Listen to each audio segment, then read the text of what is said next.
Good evening and welcome to Fright Night. I gotcha. Okay, let's talk about the original Fright Night from 1985, which celebrated its 35th anniversary just a couple of months ago. Big D's Entertainment Rankings and Reviews. Greetings, my fellow YouTubers, and welcome to Big D's Entertainment Rankings and Reviews. My name is Doyle, better known to y'all as the Big D, and this time around I bring to you a review of the 1985 horror flick Fright Night, released by Columbia, directed by Tom Holland in his directorial debut after he recently did several other, shows and movies, most notably Psycho 2.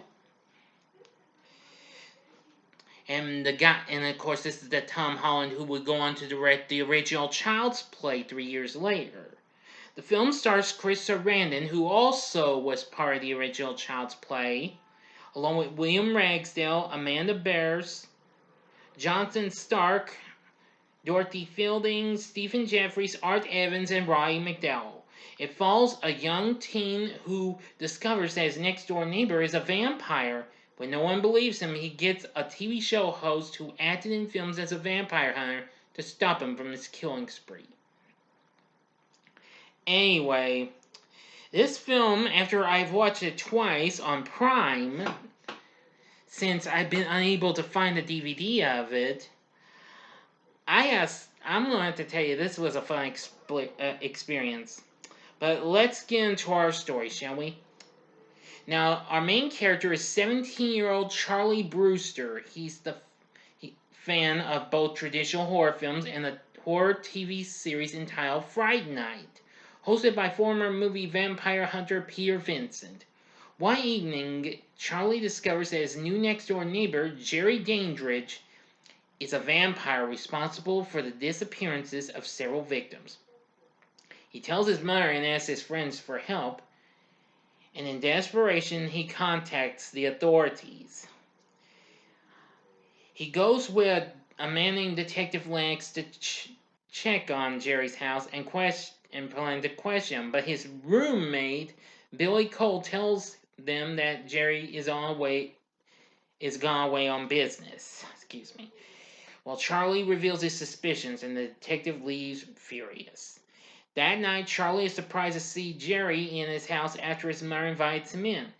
After Charlie's friend, Evil Ed Thompson, tells him that a vampire cannot enter someone's home without an invitation.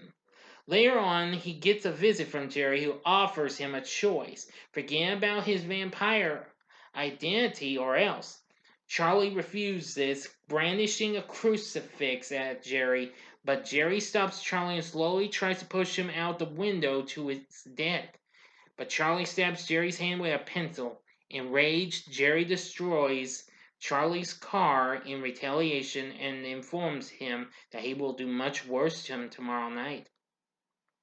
So Charlie turns to Peter for help, but Peter dismisses him as an obsessed fan. Charlie's girlfriend, Amy Pearson, fearing for Charlie's sanity and safety since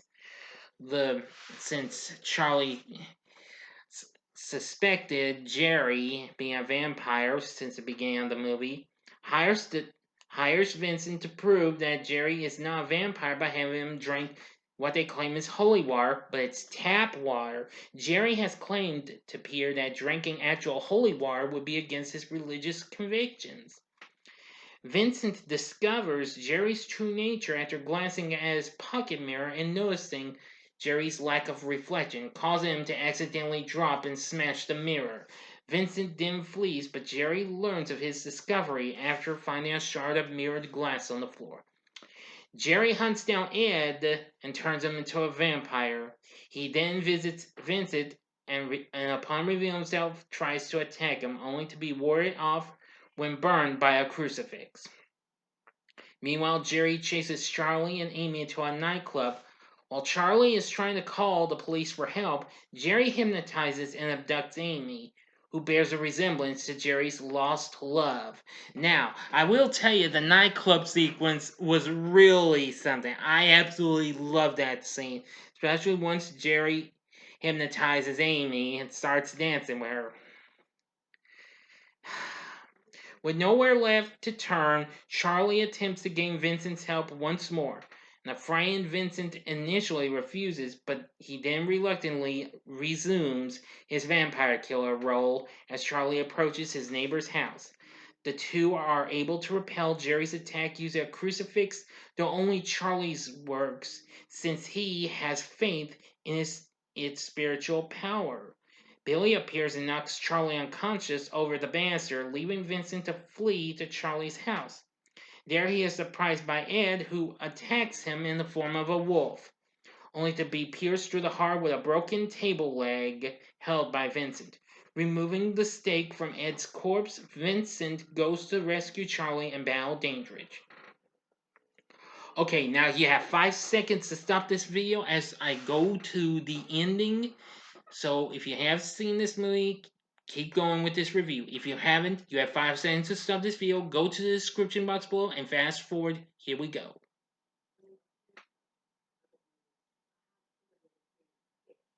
Okay, you've been warned.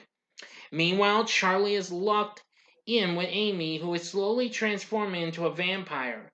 Vincent manages to free him before she awakens and says the process can be reversed if they destroy Jerry before dawn. Charlie and Vincent are then confronted by Billy, who is revealed to be an undead, though non-vampiric servant, and manages to destroy him, melting him into goo and sand. Freaky, huh, folks? Jerry appears, but Vincent is able to lure the overconfident vampire in front of a window using a crucifix, now working due to his renewed faith in its abilities.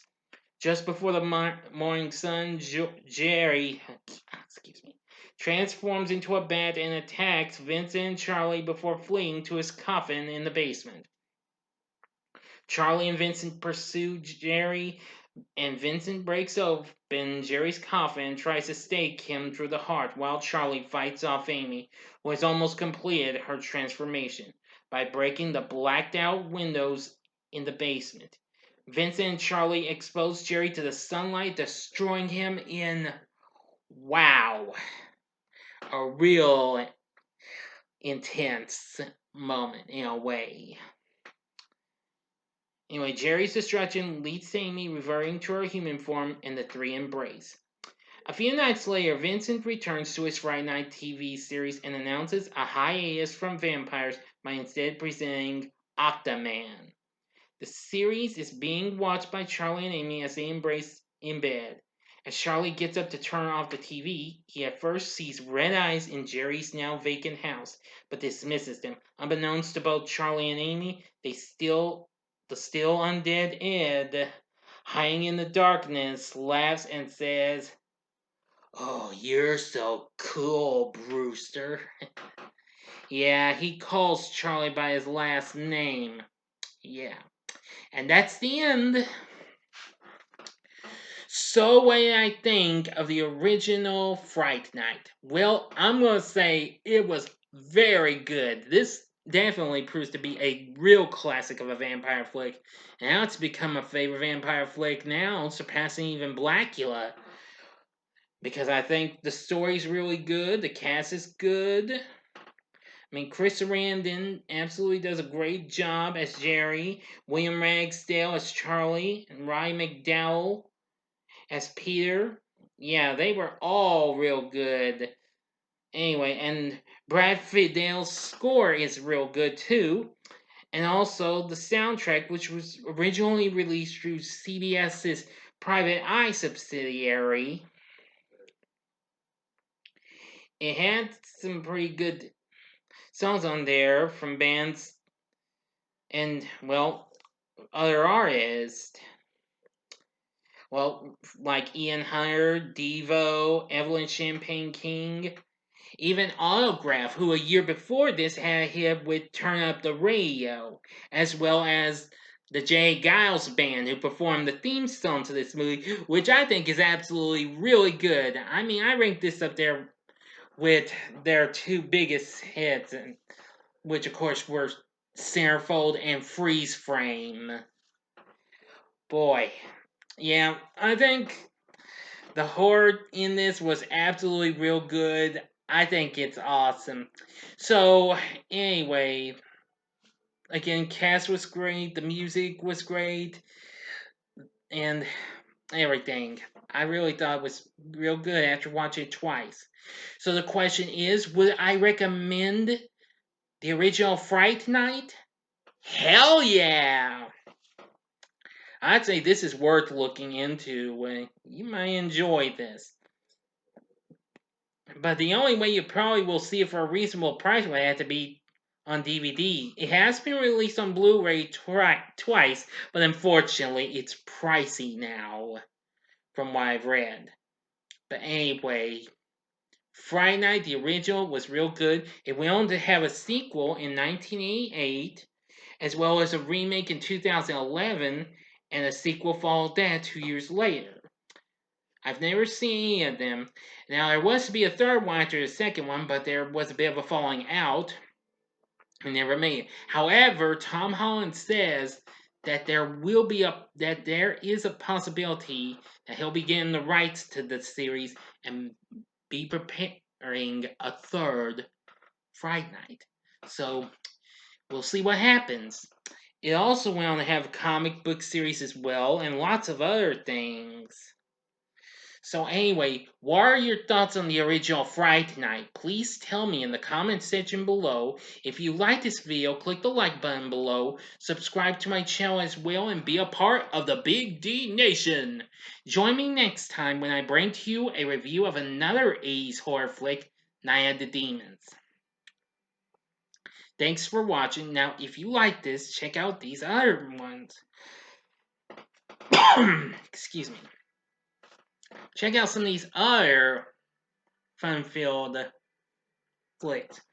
In the upper left-hand corner, you can check out some other cool stuff with my review of The Evil Dead, which I did not so long ago last week. The upper right-hand corner would be my recent review, a spoiler-free review of Netflix movie with Adam Sandler, Hubie Halloween. Or if you want some more vampire fun, go to the bottom left-hand corner for my review of Blackula. Excuse me again. Which I did last year. A review for that for the sequel to that movie will be coming up this Wednesday. In the bottom right-hand corner is the button you can click to subscribe. If you like rankings and reviews on movies, TV, music, video games, etc., then I'm your guy. Thanks for watching. Until next time, I'm the Big D saying see ya.